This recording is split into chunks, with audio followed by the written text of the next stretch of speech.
आप सभी का एक बार फिर से R&D स्टडी सेंटर में स्वागत है।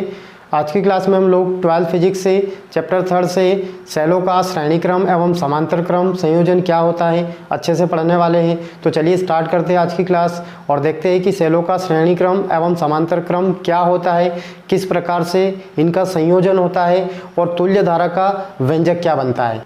तो सबसे पहले हम लोग पढ़ेंगे कि सेलों का श्रेणी क्रम संयोजन क्या होता है, जिसे इंग्लिश में सीरीज कॉम्बिनेशन ऑफ सेल्स बोला जाता है।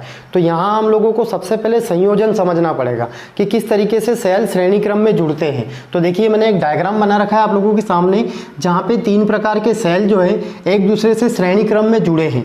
अभी यहाँ थोड़ा हम स्ट्रक्चर समझ लेते हैं कि किस तरीके से ये परिपथ बना है। तो यहाँ पे जो पहला सेल होता है इसके 2 सिरे होते हैं, इधर का प्लस सिरा होता है, इधर का माइनस होता है। ऐसे कैसे दूसरे सेल का ये प्लस सिरा होता है, ये माइनस सिरा होता है, या हम लोग ध्रुव भी बोल सकते हैं। ये तीसरे सेल का प्लस ध्रुव होता है, ये माइनस ध्रुव होता है। तो यहाँ हम लोगों को ये जुड़ा कैसे है वो समझना है। तो यहाँ देखिए आप लोग, प्रत्येक सेल का जो ऋण सिरा है वो अगले सेल के धन सिरे से जुड़ा है। अगर हम लोग यहाँ बात करेंगे तो इसका ऋण किससे जुड़ा है, इसके प्लस से, और फिर इसकी बात करेंगे तो इसका ऋण वाला सिरा किससे जुड़ा है, इसके धन से। और आगे भी अगर हम सेल इसमें जोड़ते हैं तो इसी क्रम में वो जुड़ेंगे। तो हम लोगों को यहाँ क्या पता चला कि प्रत्येक सेल का ऋण सिरा अगले सेल के धन सिरे से जुड़ा है एवं इसके साथ प्रथम सेल के धन सिरे और अंतिम सेल के ऋण सिरे के मध्य एक बाह्य प्रतिरोध R लगा देते हैं। तो ये इस प्रकार से इसका संयोजन होता है। और ये संयोजन कैसे बनता है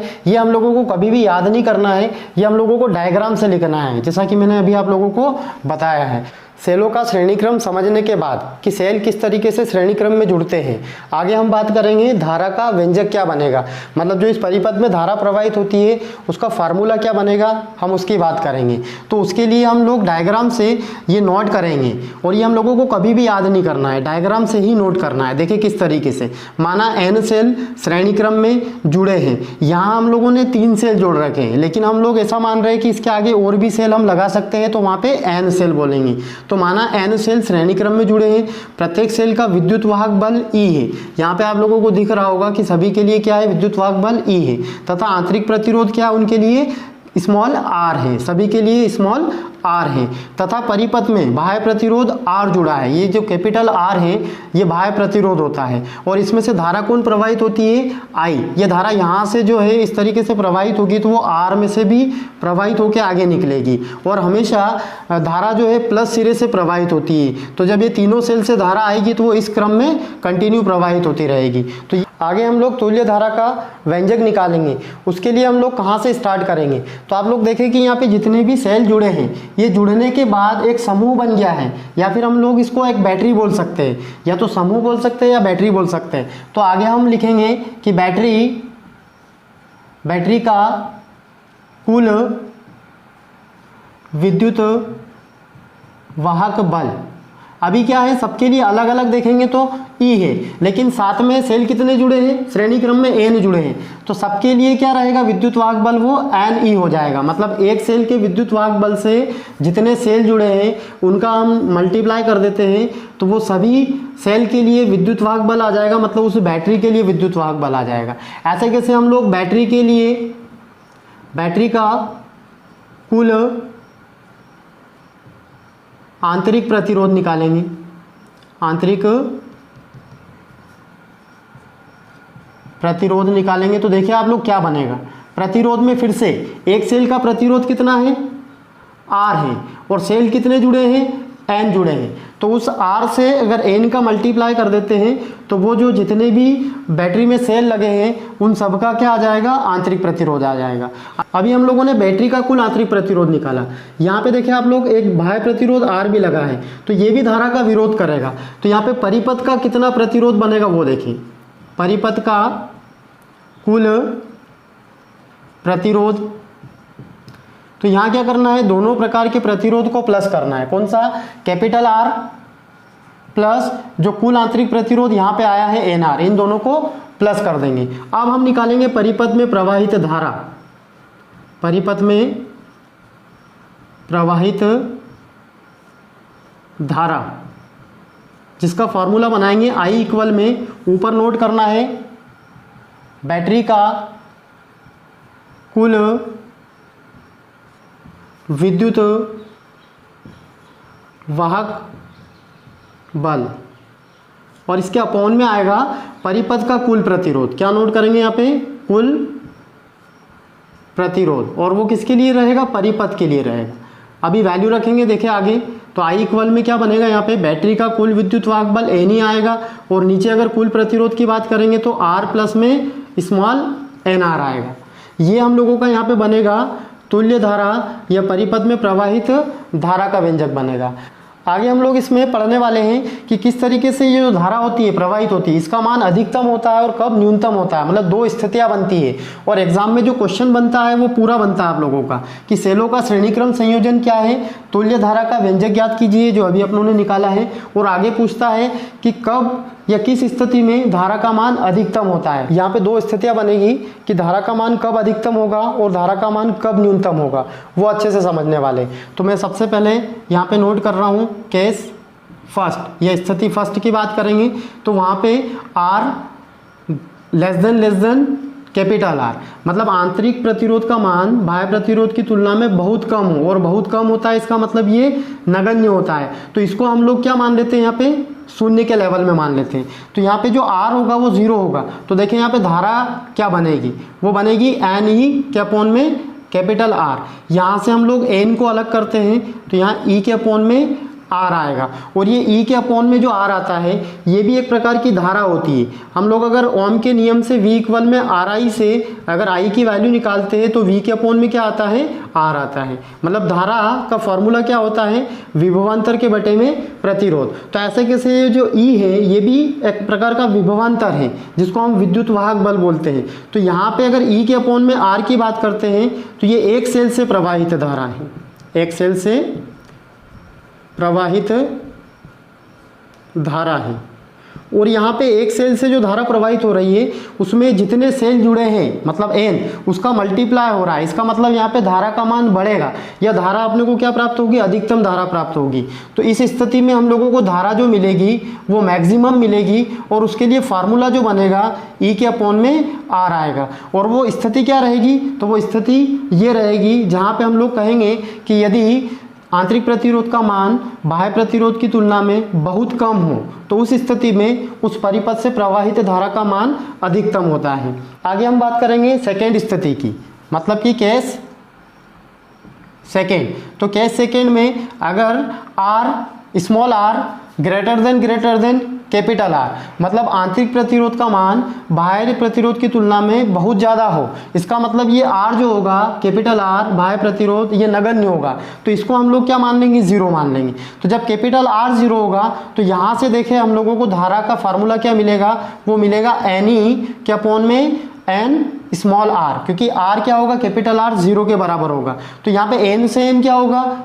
कैंसल आउट हो जाएगा। तो E के अपॉन में क्या आएगा? R आएगा। और E के अपॉन में R जो है फिर से ओम के नियम से यहाँ पे धारा बनता है, तो इसको हम क्या बोलेंगे?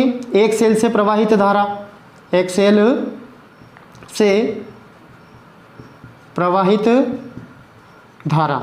यहाँ हम लोगों को ये पता चला इस स्थिति में कि जो परिपथ में धारा प्रवाहित होती है वो एक सेल की धारा के बराबर होती है। और किस स्थिति में होती है? कि यदि आंतरिक प्रतिरोध का मान बाह्य प्रतिरोध की तुलना में बहुत ज़्यादा हो तो उस स्थिति में उस परिपथ से प्रवाहित धारा न्यूनतम होती है। मतलब एक सेल में जो धारा प्रवाहित होती है वही होती है। तो यहाँ हम लोगों को धारा लाभ नहीं होता है। धारा लाभ कहाँ होता है? इस स्थिति में होता है। तो अगर एग्जाम में आप लोगों को पूछ लिया जाए कि किस स्थिति में धारा लाभ होता है तो हम लोगों को यहाँ तक नोट करना रहेगा। यहाँ जो है हम लोगों को धारा लाभ नहीं होता है, पर मैंने आप लोगों को दोनों स्थितियाँ अच्छे से क्लियर करवा है। तो आप लोग अच्छे से इसकी प्रैक्टिस करें।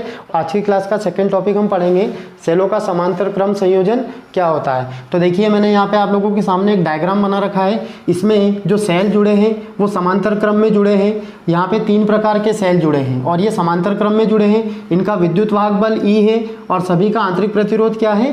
R है, और साथ में बाह्य प्रतिरोध R लगा है। तो यहाँ हम पहले समझते हैं कि ये सेल किस प्रकार से जुड़े हैं। तो देखिए आप लोग प्रत्येक सेल का धन सिरा एक बिंदु ए से जुड़ा है तथा प्रत्येक सेल का ऋण सिरा एक अन्य बिंदु बी से जुड़ा है और बिंदु ए और बी के मध्य क्या जुड़ा है, एक बाह्य प्रतिरोध आर लगा है। तो इस तरीके से इसका संयोजन हम लोग डायग्राम से अच्छे से नोट कर सकते हैं। फिर बात करेंगे धारा के व्यंजक की, तो यहाँ पे ये जो नोट कर रखा है वो भी हम लोगों को डायग्राम से नोट करना है। देखिए माना n सेल समांतर क्रम में जुड़े हैं, प्रत्येक सेल का विद्युत वाहक बल E है और आंतरिक प्रतिरोध R है। इसके साथ एक बाह्य प्रतिरोध R लगा है जिसमें से धारा कौन प्रवाहित होती है, I धारा प्रवाहित होती है। आगे हम लोग इसके डेरिवेशन की बात करेंगे। आगे हम डेरिवेशन की शुरुआत करेंगे।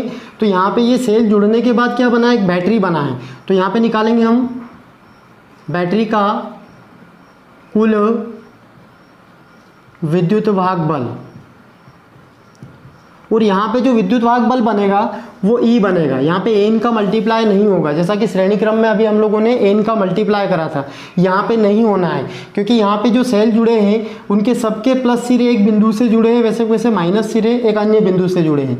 तो प्लस सिरे अगर एक बिंदु से जुड़े हैं और माइनस सिरे अगर एक बिंदु से जुड़े तो फिर से ये जो कॉम्बिनेशन है ये एक सेल बन गया है। तो वो कुल विद्युत वाहक बल आएगा वो E के बराबर आएगा। आगे हम लोग कुल आंतरिक प्रतिरोध निकालेंगे। कुल आंतरिक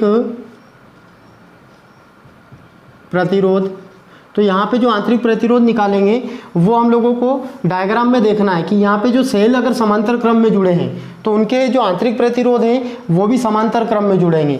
तो हम लोगों ने प्रतिरोध के लिए समांतर क्रम में एक फार्मूला पढ़ रखा है, 1/r इक्वल में 1/r1 plus 1/r2 plus 1/r3, तीन प्रतिरोध लेते हुए ये हम लोगों ने समांतर क्रम में एक फार्मूला पढ़ रखा है। तो इसका यूज़ हम लोग यहाँ करेंगे। तो हम लोग अगर परिणामी आंतरिक प्रतिरोध r' मान लेते हैं तो वो किसके इक्वल होगा, 1/r plus 1/r plus 1/r plus dash dash कहाँ तक, n पदों तक। मतलब सेल कितने जुड़े इसमें, n जुड़े हैं, तो यहाँ पे n पदों तक बनेगा। यहाँ पे अगर 1/r' की वैल्यू निकालते हैं तो ये n के अपोन में r आएगा। यहाँ पे r' की वैल्यू बनेगी r के अपोन में n आ जाएगा। इसको क्या कर लेंगे, व्युत्क्रम कर लेंगे। 1/r' को r' लिखेंगे तो r ऊपर चला जाएगा, n नीचे आ जाएगा। तो ये अभी हम लोगों ने कुल आंतरिक प्रतिरोध निकाला। अभी हम अगर बाह्य प्रतिरोध भी इसमें लगा है तो इसको यहाँ पे प्लस करने वाले हैं। तो यहाँ पे परिपथ का कुल प्रतिरोध दोनों को प्लस करना है। दोनों को क्या करना है, प्लस करना है। कौन सा, एक तो कैपिटल R बाह्य प्रतिरोध प्लस एक आंतरिक प्रतिरोध जो हम लोगों ने यहाँ पे निकाला, इन दोनों को प्लस करना है। R प्लस r' की वैल्यू कौन सी रखना है, R के अपॉन में n रखना है। तो इस तरीके से ये परिपथ का कुल प्रतिरोध आया। अभी हम लोग धारा निकालेंगे। परिपथ में प्रवाहित धारा I इक्वल में होता है, ऊपर नोट करना है बैटरी का कुल विद्युत वाहक बल और नीचे नोट करना है कुल प्रतिरोध। और कुल प्रतिरोध कौन सा नोट करना है, जो परिपथ का बनता है ये वाला नोट करना रहेगा। तो आई के इक्वल में हम लोगों को मिलेगा, देखें यहाँ पे ऊपर आएगा बैटरी का विद्युत वाहक बल ई नोट करना है और नीचे कुल प्रतिरोध के लिए आएगा आर प्लस आर के अपॉन में एन। आगे हम लोग एन का एलसीएम लेंगे। तो एन का एलसीएम लेंगे तो एन का आर से मल्टीप्लाई होगा और ये एन ऊपर भी चला जाएगा। तो आई इक्वल में आएगा यहाँ पे एन ई के अपॉन में एन आर प्लस में स्मॉल आर।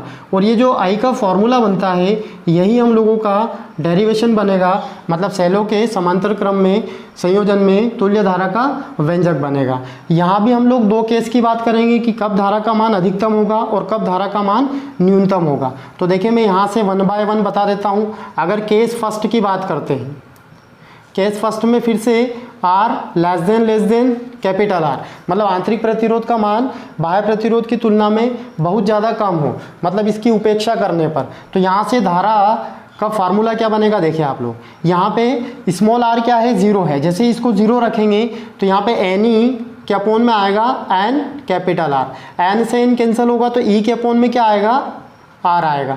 और ये एक सेल से प्रवाहित धारा का व्यंजक है, एक सेल से प्रवाहित धारा। तो इस तरीके से हम लोगों ने अभी n सेल जोड़े हैं, समांतर क्रम में n सेल जोड़े हैं और धारा अपने को यहाँ पे मिल रही है। इस स्थिति में एक सेल से प्रवाहित धारा मिल रही है, मतलब यहाँ पे हम लोगों को धारा का लाभ प्राप्त नहीं होगा। अगर दूसरा केस हम लोग देखते हैं, केस सेकेंड अगर देखेंगे तो R greater than capital R, मतलब इसका मतलब ये हुआ कि यहाँ पे जो आंतरिक प्रतिरोध होता है उसका मान बाह्य प्रतिरोध की तुलना में बहुत ज़्यादा अधिक हो। तो इस स्थिति में जो बाह्य प्रतिरोध R होता है इसकी हम लोग उपेक्षा कर सकते हैं, मतलब इसको यहाँ पे 0 मान सकते हैं। तो यहाँ से अगर इसको 0 रखेंगे तो I की वैल्यू हम लोगों को मिलेगी n e के अपॉन में स्मॉल r आएगा। यहाँ से अगर n अलग से निकालते हैं तो e के अपॉन में क्या आएगा, R आएगा। और E के अपॉन में R जो बनता है इसको हम यहाँ पे बोलेंगे एक सेल से प्रवाहित धारा। तो यहाँ पे एक सेल से प्रवाहित धारा में N का मल्टीप्लाई हो रहा है, मतलब जितने सेल जुड़े हैं उनका मल्टीप्लाई हो रहा है। इसका मतलब यहाँ पे हम लोगों को अधिकतम धारा प्राप्त होगी, या हम ऐसा कहें कि यहाँ पे हम लोगों को धारा लाभ प्राप्त होगा। तो फिर से अगर यहाँ पे क्वेश्चन बनता है कि सेलों का समांतर क्रम संयोजन क्या है, धारा का व्यंजक ज्ञात कीजिए एवं धारा कब अधिकतम प्राप्त होती है, तो हम लोग इस स्थिति में बताएंगे कि इस स्थिति में धारा का लाभ प्राप्त होगा, मतलब अधिकतम धारा प्राप्त होगी। और इस स्थिति को क्या कहेंगे कि यहाँ पे आंतरिक प्रतिरोध का मान बाह्य प्रतिरोध की तुलना में अधिकतम होता है। आज की क्लास में हम लोगों ने सेलों का श्रेणी क्रम क्या होता है और सेलों का समांतर क्रम क्या होता है अच्छे से समझा। आप लोग अच्छे से इनकी प्रैक्टिस करें, साथ में नोट्स भी बनाएं।